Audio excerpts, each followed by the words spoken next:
네, 소개 말씀 감사합니다. 저는 미국에 있는 존스 홉킨스 보건대학원에서 지금 리서치 어소시에이트로 있는 모계진이라고 합니다. 제가 오늘 발표할 내용은 그 1차 예방과 2차 예방에서의 심장병 예측 모형의 활용에 대해서 이야기해 보고자 합니다. 그래서 저의 그 주 전공이 에피데미올로지 역학이기 때문에 임상적인 관점보다는 그 역학적인 관점에서 말씀을 드리고자 합니다. 이것은 그 오늘 발표 아웃라인입니다. 그래서 첫 번째로 이제 심장병 예방에 있어서 1차 예방과 2차 예방이 무엇인지, 그리고 2차 예방에서의 그 심장병 예측 모형, 그리고 1차 예방에서의 심장병 예측 모형의 역할, 마지막으로 저희 연구팀에서 최근에 제시한 1차 예방과 2차 예방에서 통합적으로 사용할 수 있는 예측 모형에 대해서 소개하고자 합니다.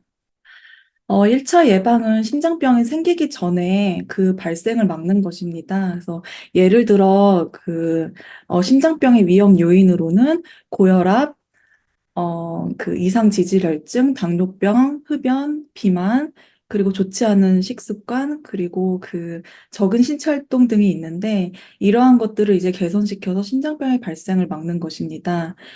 어, 2차 예방은 그럼에도 불구하고 1차 예방에 실패하여서 심장병이 발생한 후 가능한 조기에 진단하고 치료 및 관리를 하여 사망 또는 심장병 재발 등을 막는 것입니다. 그러면 이제 어떠한 근거로 심장병을 예방 및 치료를 하는지 그 과정에 대해서 그 역학 연구의 중점적으로 이제 간략하게 해드리도록 하겠습니다. 스타틴은 이제 콜레스테롤 수치를 낮추는 약인데요. 이 약은 이제 심장병 예방에 오랫동안 적극적으로 사용이 되어져 왔습니다. 그래서 약 30년 전 가장 큰 임상시험 연구 중 하나인 4S 스터디에서는 심장병 환자를 모집하여서 심바스타틴을 투약한 군과 그리고 콜라시보군을 무작위로 나누어서 추적 관찰을 하였습니다. 그래서 이 그래프는 이제 생존 곡선을 나타내는 것인데요. 그 Y축이 나중에 심장병에 재발하지 않을 그 프로포션을 나타낸 것입니다. 그래서 여기서 보시면 이제 심바스타틴을 이제 투약한 군이 플라시보군보다 심장병 재발률을 더 낮추는 것으로 나타났습니다. 그래서 이 이후로 스타틴은 심장병 환자에서 치료 및 관리를 하기 위해 널리 쓰여져 왔습니다.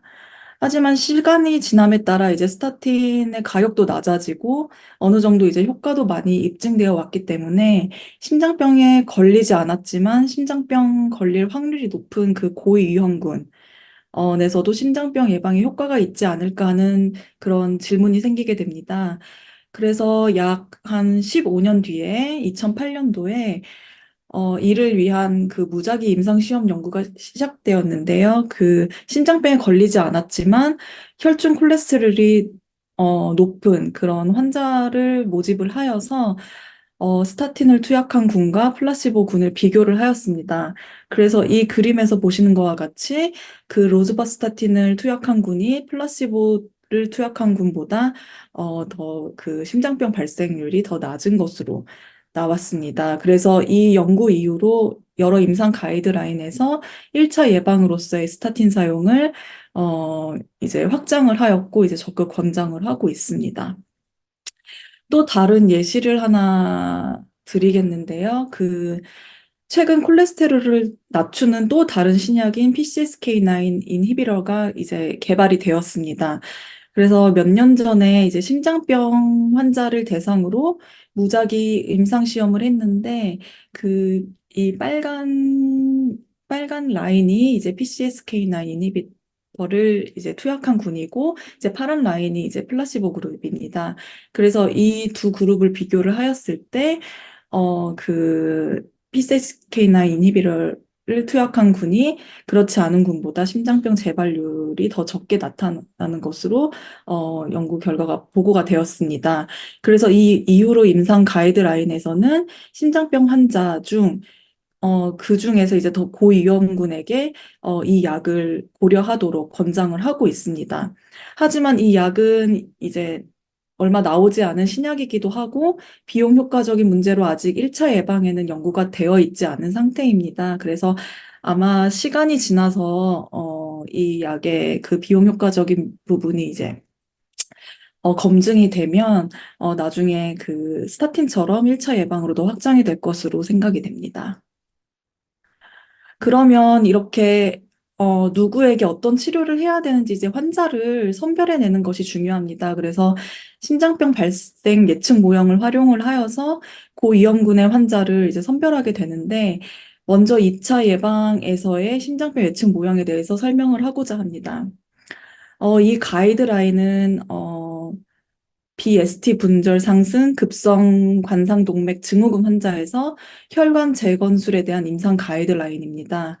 그래서 이 환자들 중에서 이제 심근경색을 이제 시사하는 소견이 관찰이 되면은 이제 심정혈관 재관류 시술이 필요하게 되는데 이 시술의 시행 여부는 이제 환자의 그 상태에 따라서 이제 결정이 됩니다. 그래서 그 상태는 그 환자의 병력이 무엇인지 그리고 급성 심근경색의 위험도가 있는지 없는지에 따라서 그 결정이 되는데요.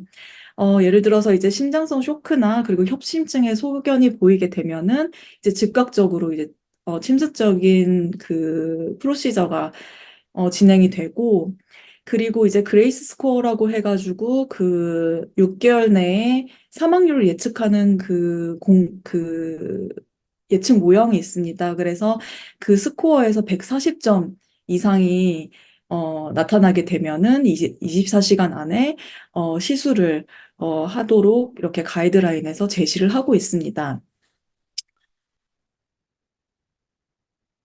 그래서 이렇듯 이제 2차 예방에서 예측 모형은 즉각적인 치료를 위해서 대부분 그 수개월 내의 사망이라든지 아니면 입원 중 사망률을 예측을 하는 숄텀 리스크에 초점이 맞추어져 있습니다.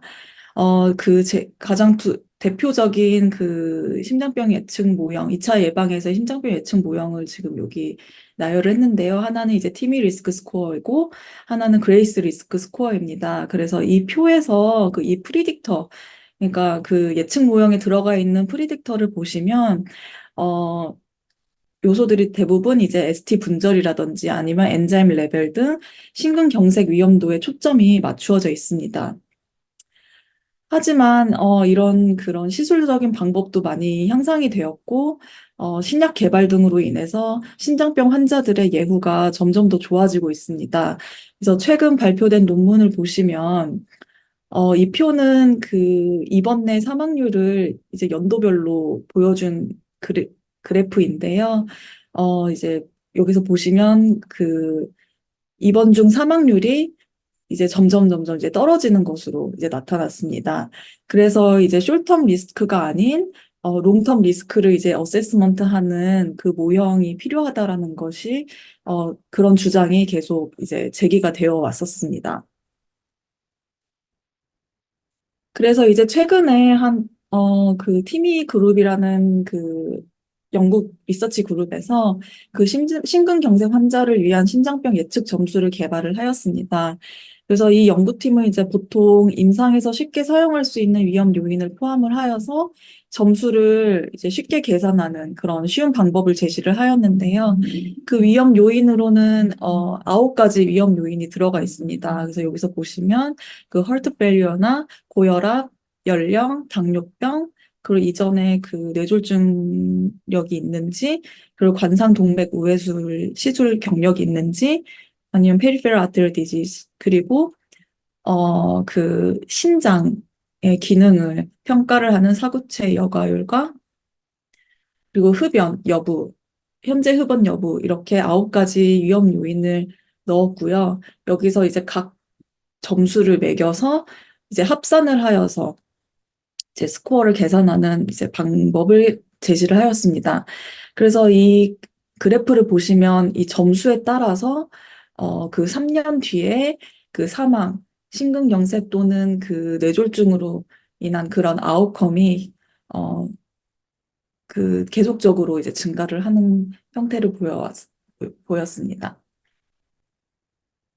하지만 이 개발된 예측 스코어는 임상시험에 참여하고 있는 대상자를 가지고 개발을 하였기 때문에 다소 건강 상태가 양호한 그룹이 많이 포함이 되어 있습니다.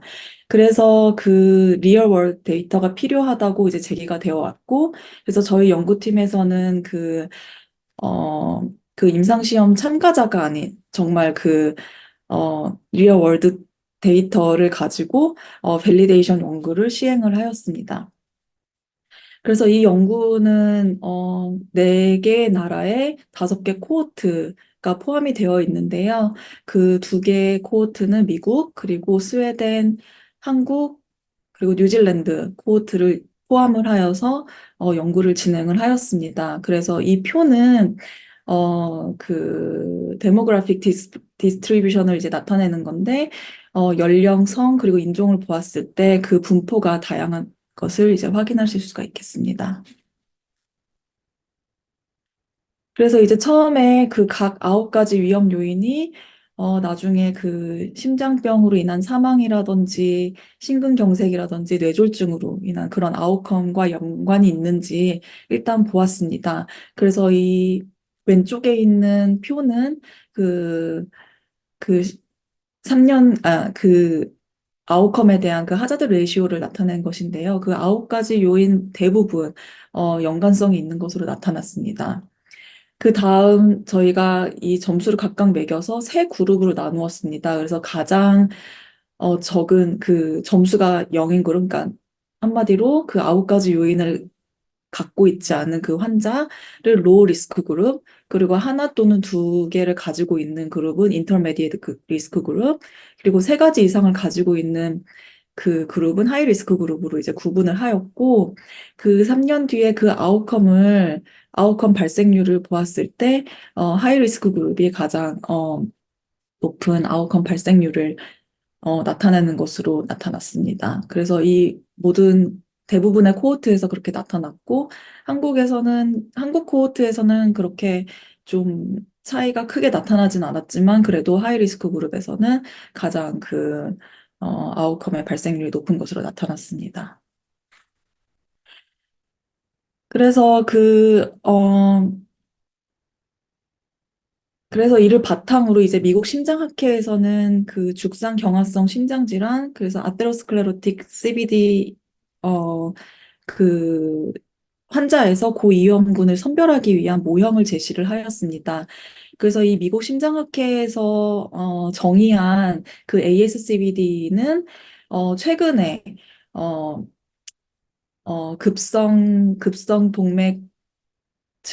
동맥질환 증후군이 있는지, 그리고 그 심근경색, 그리고 스트로크, 그리고 페리페럴 아테리 디지 이 네 가지를 가지고 이제 ASCVD 이벤트를 정의를 하였고요. 그리고 하이 리스크 컨디션을 이제 나열을 하였는데 여기에 들어간 거는 연령, 그리고 그 이상 지질혈증의 가족력이 있는지, 그리고 그 이전에 시술 받은 적이 있는지, 당뇨병, 고혈압, 그리고 신장 기능, 그리고 흡연 여부 등을 이제 포함을 시켰습니다. 그래서 이 요인들을 가지고 하이 리스크 그룹과 베리 하이 리스크 그룹 이렇게 두 가지 그룹을 이제 나누는 것을 제시를 하였는데요. 베리 하이 리스크 그룹은 이 ASCVD 이벤트가 두 개 이상 갖고 있거나 아니면은 한 개의 ASCVD 이벤트 플러스 그 두 개 이상의 하이 리스크 컨디션을 가지고 있을 경우에 베리 하이 리스크라고 정의를 하였습니다.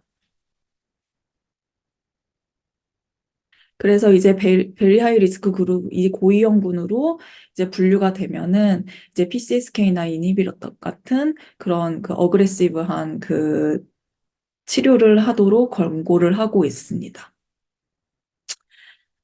하지만 이 예측 그 모형은 단점을 가지고 있습니다. 첫 번째로 너무 단순히 심장병 환자를 어, 그 두 가지 군으로 나눈다는 것입니다. 그리고 앞서 보여드렸던 그 하이리스크 컨디션들은 기존 그 PCSK9 이니비터 임상시험의 환자들을 모집할 때 사용을 하였던 그 인클루전 크라이테리아로서 그렇게 에비던스 베이스된 위험 요인이 아니라는 것입니다. 그래서 저희 연구팀에서는 미국 심장학회 가이드라인에서 제시하고 있는 베리 하이 리스크 그룹이 타당한지 검증을 하였고, 그 베리 하이 리스크 그룹에서도 환자들의 예후가 다양할 수 있는지 확인하는 연구를 실시를 했습니다. 이 연구는 미국의 코호트 연구인 에릭 스터디를 사용을 하였습니다. 그래서 간단히 소개를 해드리자면 이 에릭 스터디는 미국의 4개의 지역에서 그 1987년에서 1989년까지 15,000명 정도의 그 연구자를 모집을 하였고요. 그리고 현재까지 계속 추적 관찰되고 있는 연구입니다. 그래서 이 본 연구를 위해서 저희는 비지4를 이제 베이스라인으로 선정을 하였습니다. 그 이유는 가이드라인에서 제시하고 있는 하이리스크 컨디션을 대부분 측정을 하였고, 그리고 적절한 그 수의 그 심장병 환자를 모집을 할 수 있었고, 그리고 긴 추적 기간을 가지고 있었기 때문에 저희는 이 비지4를 베이스라인으로 선정을 하고 연구를 진행을 하였습니다. 그래서 저희는 그 877명의 ASCVD 환자, 그 ASCVD는 이제 미국 심장학회에서 정의하고 있는 그 ASCVD를 사용을 하였고요. 그래서 이제 877명의 ASCVD 환자를 이제 선별을 하였고, 어, 그리고 약 그 추적 관찰 기간이 중간값이 이제 한 7.6년 정도 됩니다. 그래서 아웃컴의 정의는 저희가 그 사망과 그 심근경색 그리고 뇌졸중 그리고 하트 페일리어 심부전 이렇게 4가지를 포함을 하여서 이제 아웃컴을 보았고 추적 관찰 기간 동안 760명의 환자들이 어, 그 이 아웃컴에 발생하는 것으로 나타났습니다. 그래서 이제 저희가 그 미국 심장학회 가이드라인에서 제시하고 있는 베리 하이 리스크 그룹과 하이 리스크 그룹을 이제 나누었습니다. 그래서 여기서 보면은 그 파란색 라인이 하이 리스크 그룹이고 이 나머지 라인이 베리 하이 리스크 그룹인데, 어, 하이 리스크 그룹에 비해서 베리 하이 리스크 그룹에 있는 환자들의 그 나중에 그 아웃컴의 발생률이 현저하게 높은 것으로 나타났습니다. 그리고 그 베리 하이 리스크 그룹을 이제 좀 더 세분화해서 구분해서 보았을 때, 여기서 보면 이제 연두색 라인은 2개 내지 3개 하이 리스크 컨디션을 가지고 있는 그룹, 그리고 노란색 라인은 4가지 이상을 가지고 있는 그룹, 그리고 빨간색 라인은 그 ASCVD 이벤트가 2가지 이상 있는 경우입니다.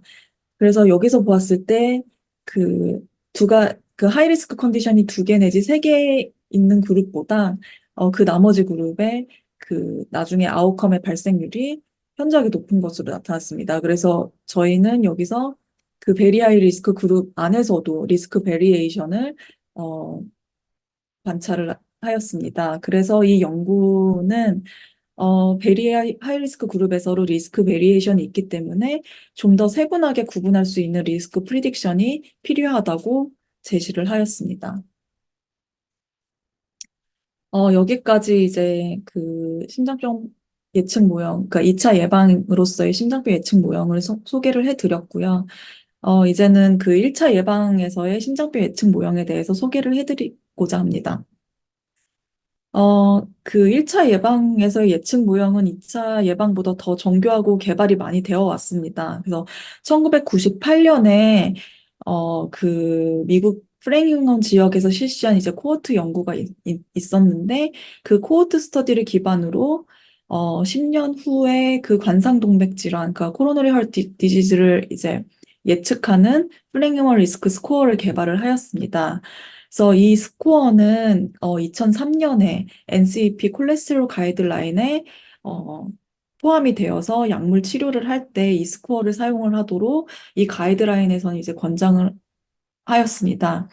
하지만 이 프랭유얼 리스크 스코어는 주로 백인 인구 집단에서 개발이 되었고 관상동맥 질환만을 예측하는 도구이기 때문에 다른 심장병인 뭐 뇌졸중이라든지 다른 그 심장병 예측에서는 사용을 할 수가 없었습니다. 그래서 10년 뒤 2013년에 미국 심장학회에서 그 개, 6개 정도에 되는 이제 코호트를 모아서 풀 코호트 이퀘이션을 이제 개발을 하게 됩니다. 그래서 이 코호트 이퀘이션에서는 그 인종, 그러니까 흑인인지 백인인지 이거를 구분할 수 있는 그 인종의 그 변수를 넣었고, 그리고 그 뇌졸중을 더 추가를 하여서, 어, 그 10년 뒤에 관성동맥 질환 또는 그 뇌졸중을 예측하는 모형을 개발을 하였고, 이 가이드라인에서, 이 콜레스테롤 가이드라인에서, 음, 이 예측 모형을 사용을 하여서 치료를 할 수 있도록 권고를 하게 됩니다. 그로부터 이제 4년 뒤에 그 미국 심장학회 고혈압 지침에서 이 예측 모형을 사용을 하여서 고혈압 치료를 하도록 권장을 하였고요. 어, 하지만 그 PC 이제 풀 코호트 이케이션에 들어간 그 인종의 변수가 바이올로지컬하는 그 프리딕터가 아님이 계속 제시가 되어 왔었고, 또한 그 아웃컴으로서의 그 신부전이 그 심장병에서 차지하는 비중이 크기 때문에 작년 미국 심장학회에서 인종을 빼고 그리고 신부전을 추가시킨 새로운 예측 모형을 이제 발표합니다. 그래서 그 예측 모형은 이제 프리벤트 스코어입니다. 그럼 이렇게 개발된 심장병 예측 모형은 가이드라인에서 어떻게 사용되어 있는지 간단히 설명을 하고자 합니다. 그래서 이 예시는 미국 심장학회 콜레스테롤 가이드라인인데 여기 왼쪽에서 보시면 이제 풀 코호트 이케이션에 들어가 있는 그 여러 가지 그 리스크 팩터들이 있습니다. 그 연령, 성, 인종, 그리고 수축기 혈압, 당뇨병, 현재 흡연, 그리고 고혈압 치료 여부, 그리고 콜레스테롤 레벨 이렇게 들어가 있고요. 이, 이 정도에 따라서 이제 예측 모형을 통하여서 점수를 계산을 하고 그 점수에 따라서 이렇게 4가지 군으로 나누게 됩니다. 그래서 만약에 내가 이 점수가 20% 이상이 나왔다. 그러면 하이 리스크 그룹으로 이제 구분이 되어서 이 군은 그 콜레스테롤 낮추기 위해서 스타틴을 이제 시작을 해야 된다. 이렇게 지침을 내리고 있습니다.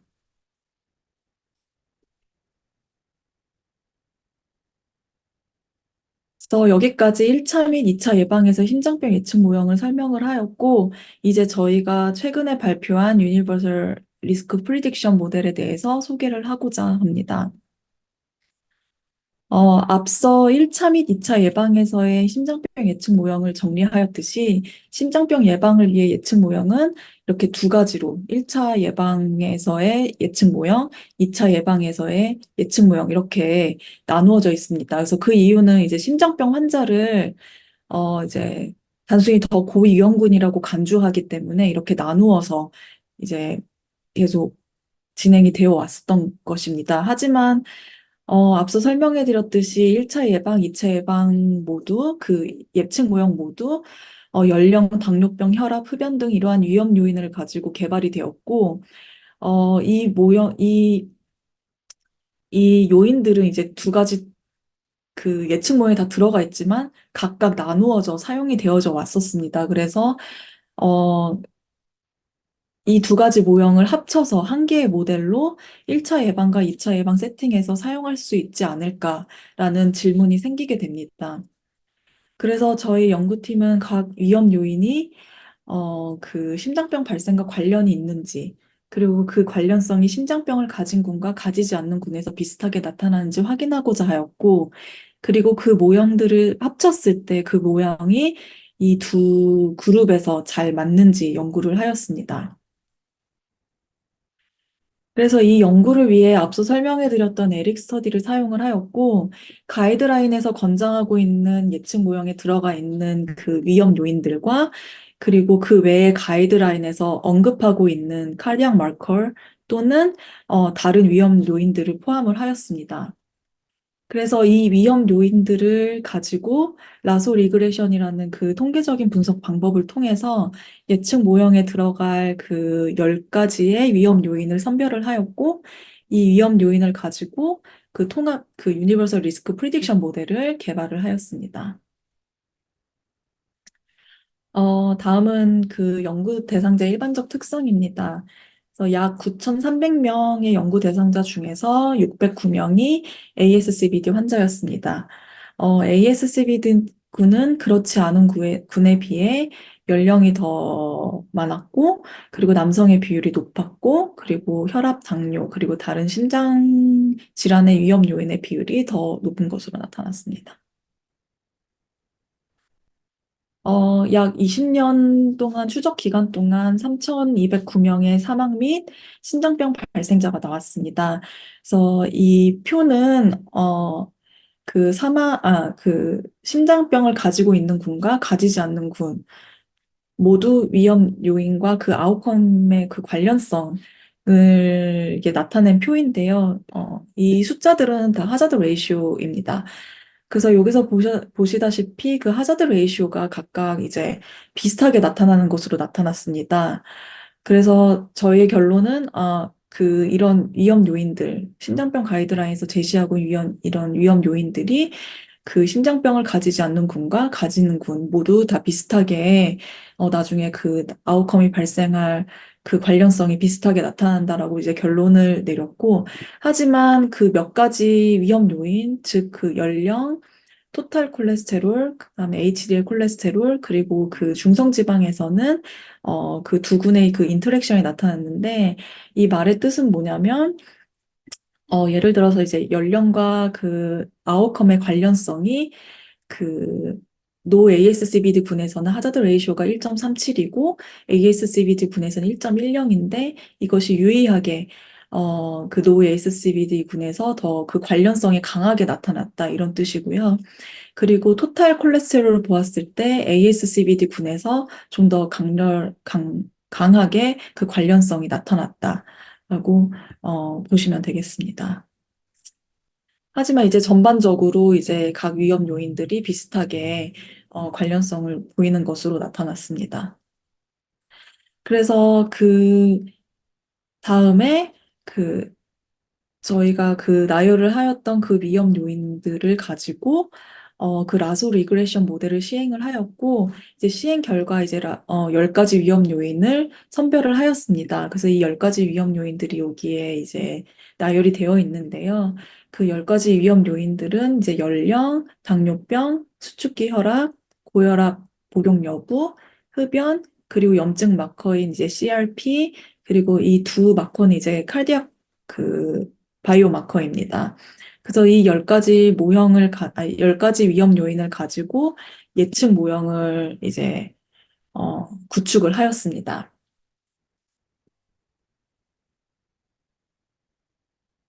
그래서 이 10가지 위험 요인의 그 앞서 보여드렸던 하자드 레이쇼와 그 연구 집단의 생존율 등을 가지고 이제 예측 모형을 개발을 하였고, 그 예측 모형이 잘 적용이 되는지 이제 검증을 하였습니다. 여기서 C 스태티스틱은 디스크리미네이션을 나타내는 것으로서 이 예측 모형이 심장병 나중에 심장병 발생을 잘 선별해내느냐는 그 것을 이제 수치로 나타내는 것으로서 보통 0.7 정도이면 잘 선별해낸다고 보기 때문에 두 군 다 좋은 그 디스크리미네이션을 보여주었습니다. 그리고 또 다른 지표인 칼리브레이션은 예측 모형으로 계산된 그 심장병 발생률과 실제 이 연구 집단에서의 그 심장병 발생률이 이제 일치하는 것인지 보는 것입니다. 그래서 이 그래프를 보시면 우선 저희가 그 예측 모형으로 계산된 심장병 발생률을 퀸타일로 나누었고, 그것을 어, 실제 심장병 발생률이 몇인지 이제 플랫을 찍어낸 것입니다.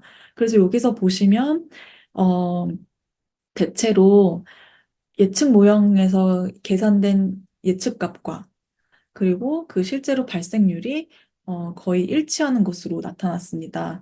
그래서 이 칼리브레이션 슬롭이 1에 가까울수록 이제 일치하다고 볼 수 있는데, 두 군 다 각각 1에 가까운 것으로 나타나서 이 저희가 개발한 그 통합 예측 모형이 ASCVD를 가지고 있지 않은 군과 가지고 있는 군 모두 잘 어, 적용이 된다고 볼 수가 있겠습니다. 그래서 이 예측 모형은 다른 코호트 스터디, 이제 메타 스터디입니다. 그래서 다른 코호트 스터디에도 이제 밸리데이션을 시행을 하였는데 어, 잘 적용이 되는 것으로 나타났습니다. 그래서 이 연구를 정리를 하자면 각 위험 요인들은 ASCVD 그룹 그리고 ASCVD를 가지지 않는 그룹 상관없이 비슷하게 심장병 발생과 관련이 있었습니다. 그리고 10가지 위험 요인이 포함된 유니버설 리스크 프리딕션 모델은 두 군 모두 심장병 예측이 가능하였고, 어, 어, 아까 말씀드리려고 했는데 깜빡했는데, 여기서 보시면 그 심장병을 가지고 있지 않지만, 어, 심장병을 가지고 있지 않지만 제일 그 위험도가, 예측도가 제일 높게 나타난 그룹이 심장병을 가지고 있지만 그래도 좀 위험도가 좀 낮게 나타난 그룹보다 더 발생률이 높은 것으로 나타났습니다. 그래서,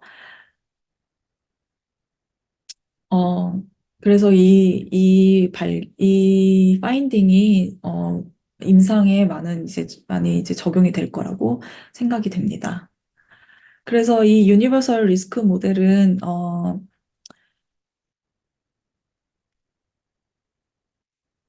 여러 그 임플리케이션을 줄 수가 있는데요. 이 유니버설 모델은 신장병을 가지지 않지만 신장병을 가진 것과 비슷한 위험을 가진 환자를 선별해낼 수 있습니다. 그래서 1차 예방과 2차 예방의 그 클리니컬 프랙티스 갭을 없앨 수가 있고, 그리고 의사와 환자 간의 관리 방법 의논을 함에 있어서 신장병 발생 전부터 발생 후까지 도움을 줄 것으로 이제 생각이 됩니다. 그리고 예측 모형 아웃컴에 이제 신부점도 포함을 시킴으로써 이제 모든 신장병을 이제 통합적으로 관리를 할 수 있을 것으로 사료됩니다. 하지만 이 유니버설 프리딕션 모델은 이제 다른 연구 세팅에서 더 타당성 검증이 실시가 되어야 됩니다. 그리고 그 베이스라인 그 심장병 정의를 이 연구에서는 가이드라인에서 제시한 것처럼 ASCVD 환자만 포함을 시켰는데 신부전의 그 환자의 비율도 무시하지 못하기 때문에 심장병 환자의 재정의가 필요합니다. 그리고 이 예측률을 올릴 수 있는 다른 바이오 마커들이 있는지, 이런 확인하는 연구들도 앞으로 필요할 것 같습니다. 그래서 오늘의 발표를 정리를 하겠습니다. 그래서 현재 가이드라인에서는 두 개의 다른 관리 및 치료 방법을 1차 예방 또 2차 예방 각각 제시를 하고 있습니다. 하지만 2차 예방에서는 그 예측 모형은 너무 심플하고 그리고 도심장병 예측 모형이 들어가는 위험 요인들이 많이 겹치게 됩니다. 그래서 그 유니버설 리스크 프리딕션 어프로치는 그 심장병 예방에 새로운 방향을 제시해 줄 것으로 이제 생각이 됩니다. 이거는 이 성함들은 제 연구에 많은 도움을 주신 멘토 선생님과 교수님과 그리고 제가 석박사를 지도를 해주신 이제 지선아 교수님 그리고 다른 그 코오서들을 나열한 것이고요. 이분들 덕분에 이제 이런 좋은 연구들이 많이 나오게 된 것 같습니다. 네, 저의 발표를 마치겠습니다. 감사합니다.